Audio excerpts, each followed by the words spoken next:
I define health, my radiance in my life, as the ability to move throughout the world with little to no help. We work until we burn out and then use that as an excuse to do less. Our mentor uses it all the time. Is it better to go to the gym 7 days a week for an hour and a half or go 1 day for 10 hours? I believe that the overindulgence in anything is wrong. The life of the monk and the priest is a life of discipline. 19 to 20, right? Where it talks about your body's a temple of the Holy Spirit. And then in verse 20, it says you're bought with a price. And it just means who we are. And we have to be able to glorify God in our own body, right? In the body he gave us. So let me use it to the best of my ability. Looking for the blueprint. The success blueprint. The success blueprint. Yeah, we building right.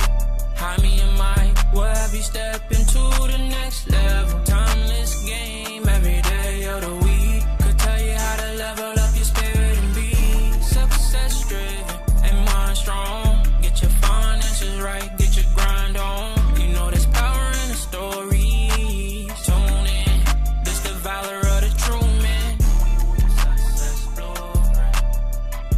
The success blueprint. Welcome back, everyone, to the Success Blueprint. I'm Jaime, the Financial Enabler, and today we're stepping into episode 2 of our Prosperous Eight series. We also got Mike, the man of valor. On the last episode, we laid the foundation of purpose and spirit, understanding who you are and why you are here, why you want your success. So now in episode 2, we're moving into what we're saying is radiance. And the idea of radiance is to be healthy. How do we define in health, right? Because it's the key parts. We have Mike here. Him and I have been on a long journey. Again, we are both vets. So health is a big deal, right? I'm going to start with saying just this first thing. I'll give you one reason to just be healthy. If you truly love your kids, I would assume you would want to spend more time with your kids. I want to be 60 years old. My kids being scared that they don't want to go run with me. I want to be able to throw a baseball when I'm 90 years old. So if you want health, that is good enough reason in my mind. And what about for you, Mike? Why is health so important for you when it comes to success? Yeah, because, man, I don't want to have all the money and can't even move to do it, right? Do nothing with it. I don't want to be able to move around or be money. I don't want to have the fame. I don't want to have any of that stuff without actually being healthy enough to enjoy the life that comes along with it, right?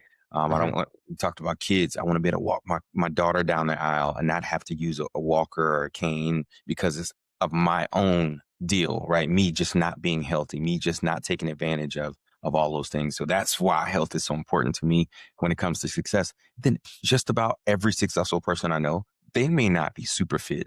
They may not be bodybuilders or whatever the case may be and, ripped abs, but they're in enough shape to where they can walk and talk and move and jump around and not be gassed, right? So that's right there is a blueprint, right, for me. So and that's what we're all about. And I like how you're saying that's important because, coming from the military where we put so much emphasis in our physical ability and in many ways our physical appearance, absolutely, right?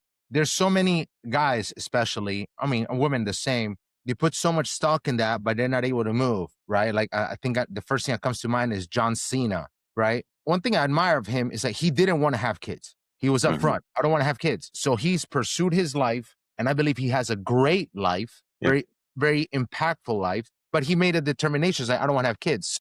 His longevity is not as important.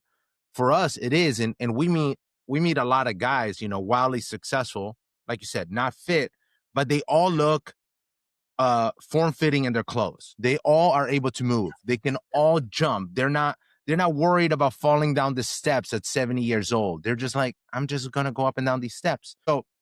So I let's say like health gives us capacity, like the capacity to think clearly, to show up consistently and serve longer, right? So as we look at that, whether it's capacity for thinking clearly, being consistent and serving longer, can you think of anybody that has left a mark like that for you? Yeah, absolutely. I mean, I even look, I even look at my own father, right? Who military guy, right?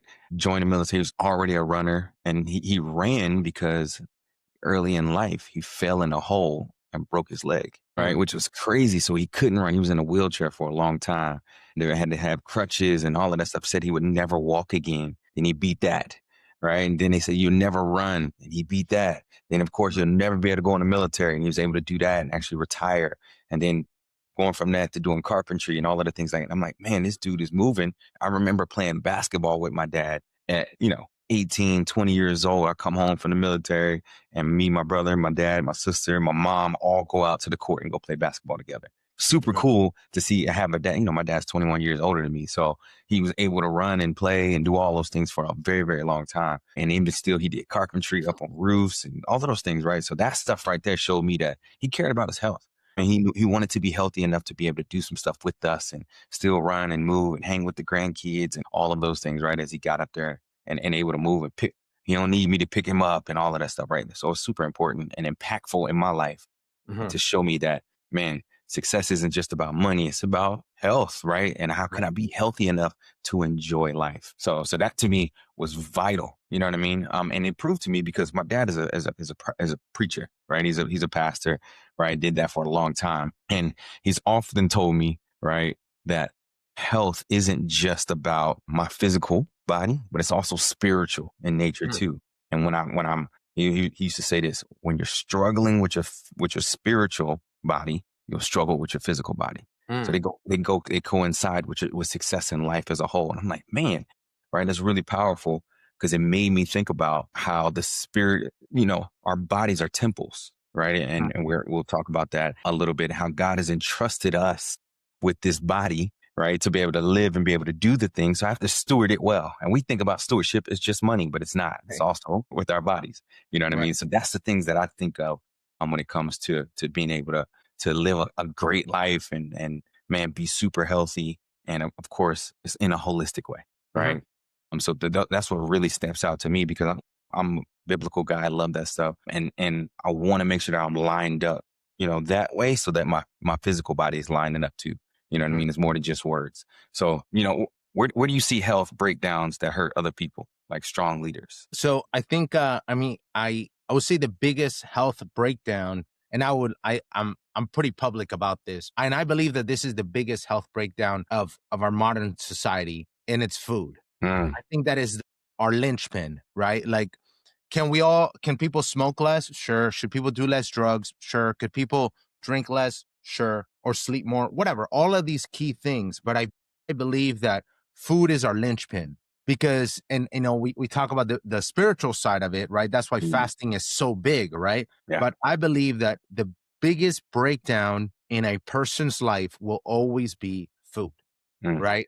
And the more that we understand the effect that food has on us, the quicker we realize that how much it controls us, right? Which again leads to the all fasting, right? Like if we are able to remove the control of food and replace it with self-control, with discipline, I think that's the most important thing. And you see it throughout. Like I've been thinking about like, how is it that mega successful people can stay fit with their crazy schedules, managing 6 companies, a bunch of kids? And I'm like, and then it started clicking, maybe they just eat really well, which go figure, they all do.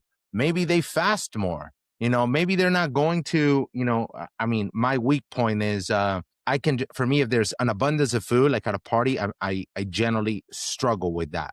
So I realized that is the biggest part. And somehow, and especially in American society, the overabundance of fatty, high carb food is like, it's crazy. Like yesterday, like you think about grits, right? People are thinking corn, but what do? We just dump butter and cheese, right? You grab a burger and you put mayo, which has, and then you have cheese. So again, I'm not a huge pro cheese guy, eat all the cheese, eat a lot of cheese, but I think that we lose control of that, and that causes a trickle effect of problems. And I would say like, that's for me, the biggest breakdown. And we are so social with food now. Yeah. And we should be. Right. It brings you together. Right. Yeah.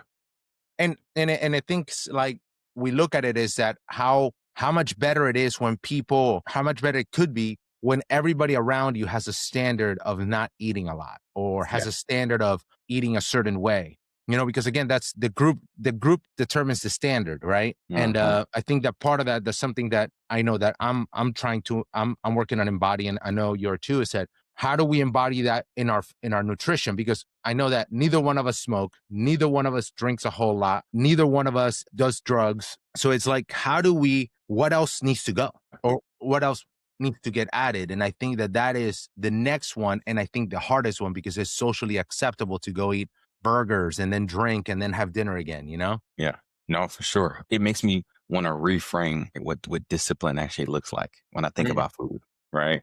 And I love it. I think it was Ed Milet said, just don't eat the whole pie, right? They're not telling you not to. We're not saying don't enjoy food. You know what I mean? To the max. Just doesn't mean you got to eat the whole thing.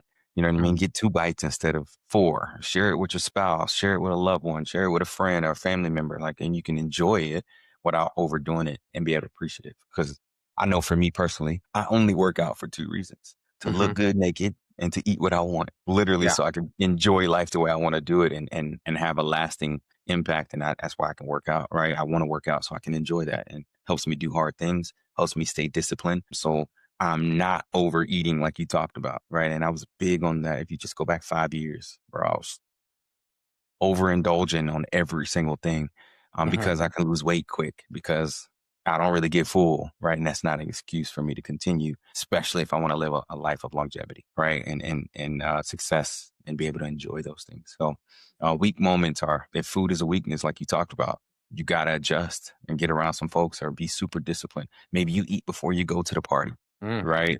And decide, all right, cool, I'm just going to get a little bit. Oh, no, that's all I need, right? Now you're not getting as much, you know what I'm saying? So you can control stuff like that. So really good. Yeah. I actually, it's funny because I'm struggle with it, right? I was at a party on Sunday, and I was like, oh, they're probably not going to have food. I'll eat. So I ate lunch, and then I got there and they had food, and I was just like, I can totally eat some more. Yeah. And I was like, okay, I just got to win a little bit. So I was like, I'm going to serve me the smallest amount possible, but I'm going to try these things. Absolutely. And I felt like I survived the day, and like I wasn't super I didn't feel bloated. So I was like, okay, that was a big win. And again, people have to define their successes there too, right? If we define health, because we don't, well, I guess we could argue that we control cancer, right? Or Alzheimer's via nutrition and habits. But let's assume we have limited control. What we can control is how much we sleep, how much we eat. So that really defines it. What would you say, what habit, when it comes to health, what habit has given you the biggest return once you fixed it in your life? For me, for health wise, is working out. Right. When I chose to, because I can always not eat. I'm not a big guy when it comes. So I'm not super gluttonous, right? When it comes to food, I'm not like, oh, I gotta have more. I'm like, oh yeah, I can eat, and I can eat a lot. If I'm gonna eat a burger, I might eat 2, right? And the fries, but I'm not like, I'm keep eating because it goes. So for me, the consistency of actually going to the gym, right? Doing the thing that I hated doing. Not that I hate working out, because I enjoyed it, but I wasn't consistent enough with it to maintain a good health, right? To maintain that healthy balance. And then I would look at myself in pictures and be like, your boy blue and blowing up. It's because I ain't been to the gym, haven't been working out like I need to, right? Consistently. I'm not eating crazy, right? For who I am, for what I could eat. However, that one habit, once I fixed it, is like, consistently working out, consistently, even if I'm not like in there throwing weights up to, I'm not all of that, but maybe I get out and walk. Maybe I go for a bike ride with my son. Maybe I play some pickleball. Maybe I, just keeping that piece, and playing basketball, swinging the golf clubs, or whatever the case may be, to maintaining that piece, man, that changed for me a whole lot, because it told me, okay, I can do the things that's going to keep me healthy, and this is going to be way longer lasting. And I didn't want to work out because it hurt to start, right? Because I was inconsistent. My knees hurt, my body hurt, and nobody likes being sore. And then I had to reframe that in my mind. Like, I love it when that stuff happens. And the reason why my knees hurts because I haven't been consistent at doing this thing. So that for me was probably the biggest fix that I had to do personally, is stay consistent there. Right. Because I come from the military. We did it. Right. We had to work out, even though I was a warrant officer. Yeah. That's a little pun. Warrant officers do whatever they want. So to tell people all the time, I don't study for PT tests. I just take them. Right. Which means I wasn't consistently working out. I wasn't doing the thing that I wanted to do, even though I did. Right. While I was in. However, once I separated from the military, I'm like, shoot, I could do whatever I want. I lose weight easy, versus this is more health wise and consistency over time so I can enjoy life. Right. And then I found myself in comparison with how other men in my life looked. Oh, I'm not as big as them. Oh, I still look good in my clothes. Oh, my clothes still fit. I don't need new clothes. Start getting to that versus, hey, just be the best me. And so changing that habit and consistently working out. What about you? I would say, I think it would be sleep, right? For me, you know, I realized that I go to bed at midnight a lot and I'll wake up at 7 or 8. And I kind of feel judgmental when I don't wake. I judge myself for not waking up earlier. But, you know, I'm still getting only my 7 to 8 hours of sleep because I often work at night. But accepting the importance of it and realizing how all high performers do it a lot, that has had the most bang for buck. And again, it comes with a lot of grace, right? Like I need to do it and be okay with that. I need it, right? But again, I also know when not to. I also can wake up early. Like it's never been a problem. But like, let's say I don't have anything going till like 11, I'll sleep to 7 or 8. Still have time to do my morning routine, go work out, whatever. So I put a lot of priority on that. And what I've been thinking a lot, and I've been public about this, especially amongst the military community, and is due to the outward result of fitness. I think there's a overindulgence in being fit, right? Like our society's like, oh, I got to be fit, right? And I was thinking about it as we're talking, like, you know, biblically, right? Like when in 1 Timothy, when it says physical training is of some value, but godliness has value for all things, holding a promise for both the present life and the life to come, right? So it really shows that like that overindulgence in what the people can see is never a good thing. But no, people will rarely see your sleep habit. Like Absolutely. You can be a great sleeper and work out some and you'll be fine. But nobody connects it, right? But then you start really peeling the onion. Like that is the secret sauce of like Ronaldo. Like I think all the African runners, there's this academy they all go to. They sleep 3 times a day. It's like a crazy amount of sleep. Yeah. LeBron does that too. LeBron, right? Like all of these guys is like, it's so important, but it does not have an obviously outward result, right?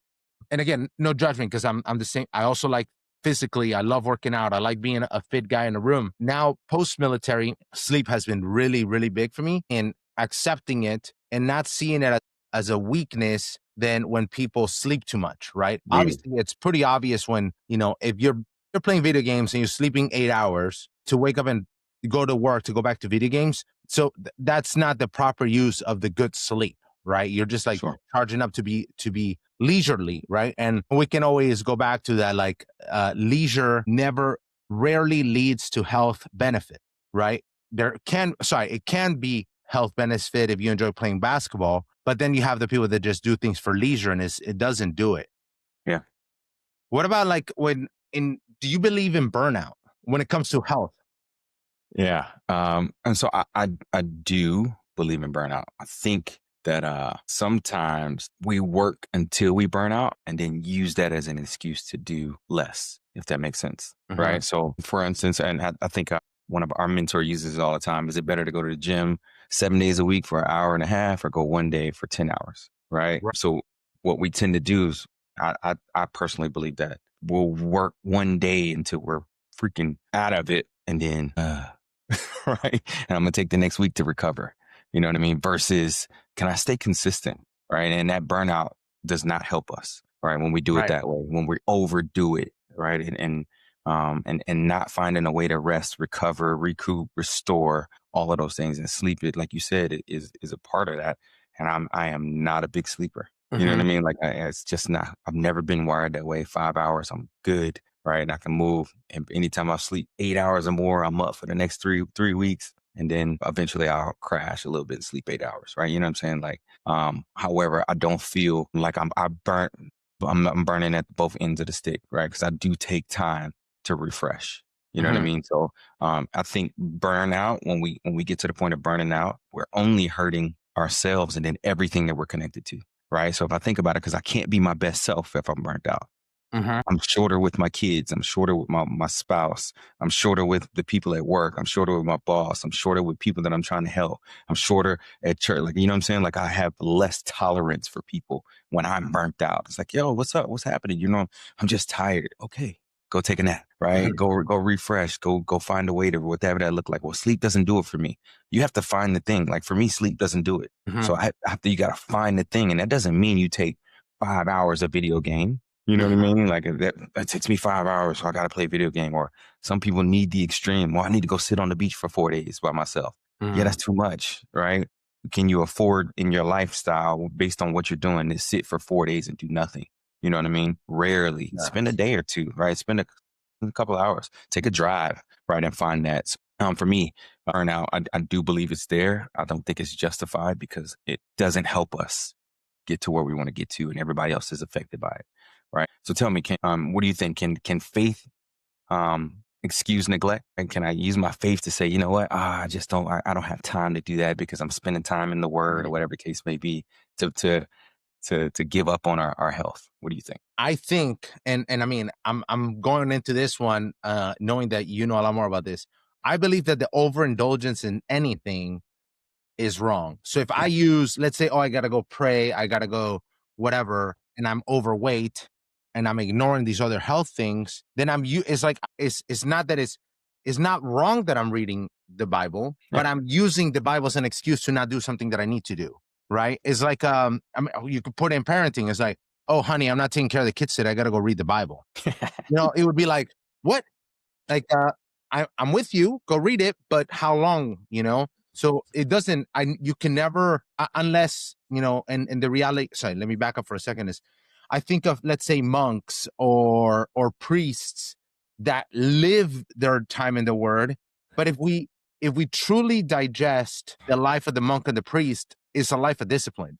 Like there's countless mentions of really fit monks. There's countless mentions of, like the monks that pursue fitness as equal and the nutritional discipline, right? How they don't eat, they don't overindulge in their nutrition. They're already not part of their health plan is they're not using sex as a negative, right? Which is also part of it, right? We can destroy our body with that as well. Yeah. So I don't believe that we can ever use a spiritual purpose as an excuse for our health, because then the temple's not taken care of. Yeah, that's 1 Corinthians 6:19-20, right? Where it talks about your body's a temple of the Holy Spirit. And then in verse 20, it says you're bought with a price. And it just means who we are. And we have to be able to glorify God in our own body, right? In the body he gave us. So let me use it to the best of my ability. Are we saying that you can't have health issues and things happen? No, right? Stuff happens. I got it, right? Some things may be limited. You might be limited to only being able to walk and not necessarily lift weights or whatever the case may be. We're not telling you to go outside of what you're limited, what your body's saying, doing, although we know that you can make your body do what you want it to do in a good way, right? And over time. But I agree wholeheartedly. Do not use faith as an excuse to be overweight, right? To not be healthy, right? And health is, again, more than just spiritual. Because we've talked about that in many different ways. It's more than just spiritual, even though the spiritual part is everything, right? It's the biggest piece, in my opinion. However, I agree. We should not ever use that. Yeah. And do you believe that, does your lifestyle match what you say you believe? Like, and maybe this is something kind of like, I'll ask you this actually in a better way. Where do you feel that you could improve your lifestyle with the things that we're believing right now? Yeah, 100%. Yeah, 100%.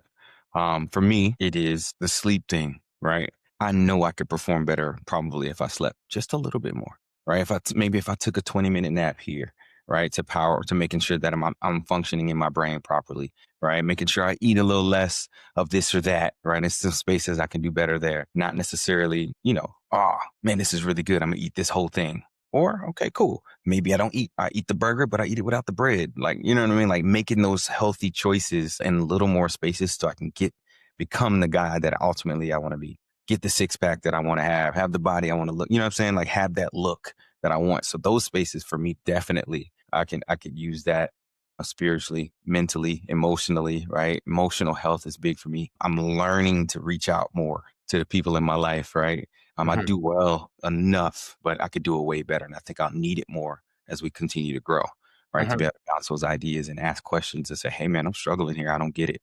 Right. Or this part right here is a big for me. You know what I mean? Like, so in all spaces, there's always by no means perfect in any area, way more spaces. Even spiritually, I could go a little deeper, right? For sure. And go a little harder there. And not say, okay, cool, I understand enough about the scriptures and know what that looks like. And, I got a good relationship with God. I hear his voice, whatever the case may be. I try to walk with his spirit. But I could also find myself having a tendency to lean more on, and I did that side for a little bit. Let me push towards business, the marketplace, more than I am my own personal relationship with Christ. So that's an area for me spiritually, through the radiance and health wise, I could stay stronger in that. Right. What about you? So for me, I think it's just the food, right? If I focus on how my nutrition, like right now, like I'm pivoting for the first time in my life to care about my physical look. Like I always cared about my performance. Now I'm doing my physical look. And again, you can pursue a six pack without being vain. And like if anybody wants a six pack, go ahead and go get it. Just don't be vain about it, right? You can be proud about it. You can post it on social media. Just don't be vain about it. There's always a balance, a proper way to do this. So for me, if is the nutrition, and I've had the biggest result of, and it's so funny, it just requires eating really boring, right? Like how do you eat tuna and chicken and rice?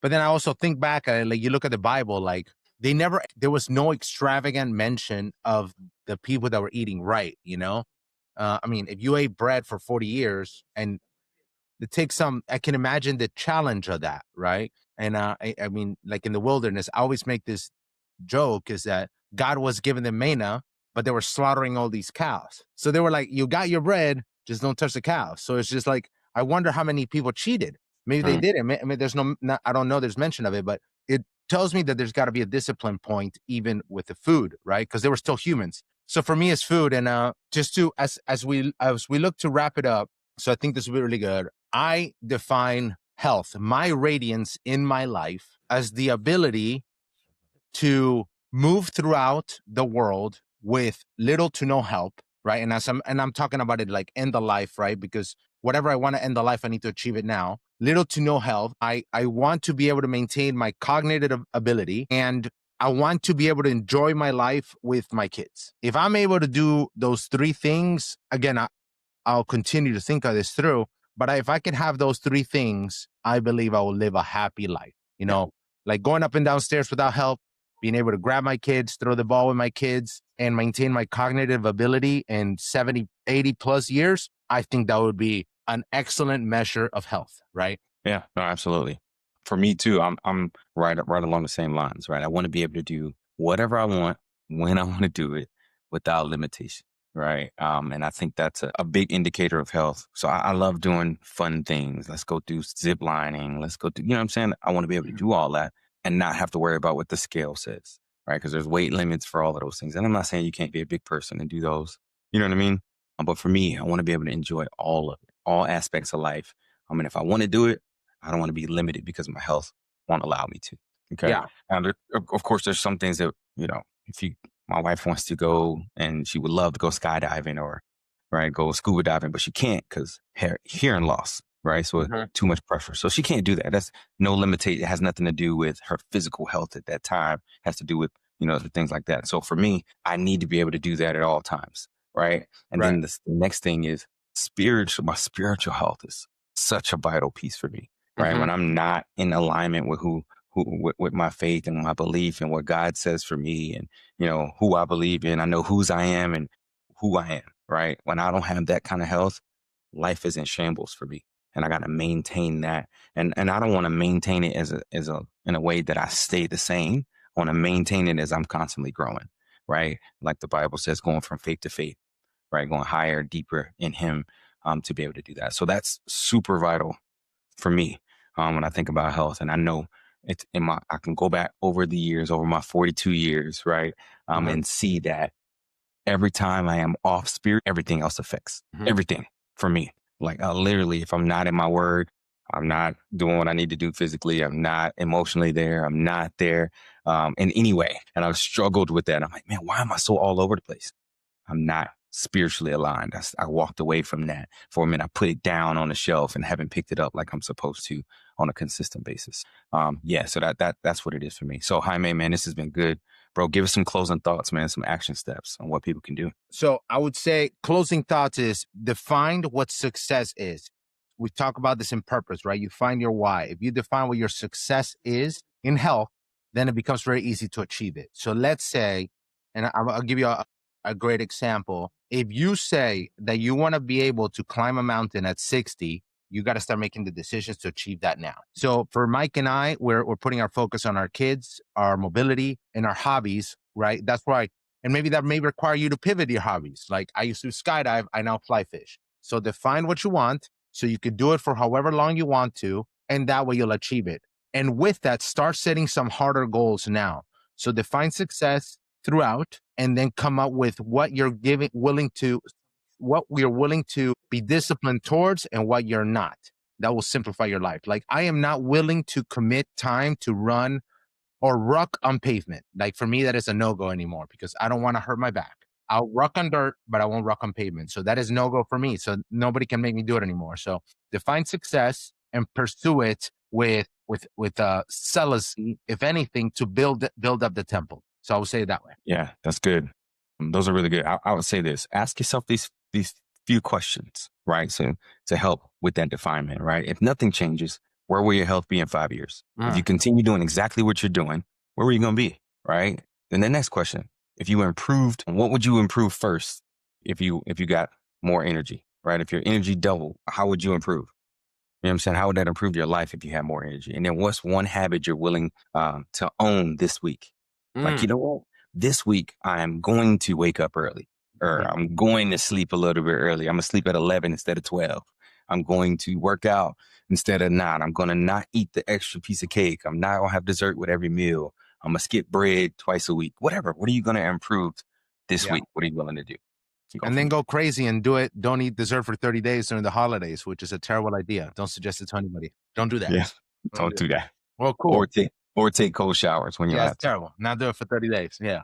Cool. Well, this was awesome, guys. This is episode 2, Radiance, Health of the Prosperous Eight series of the Success Blueprint. Let's go.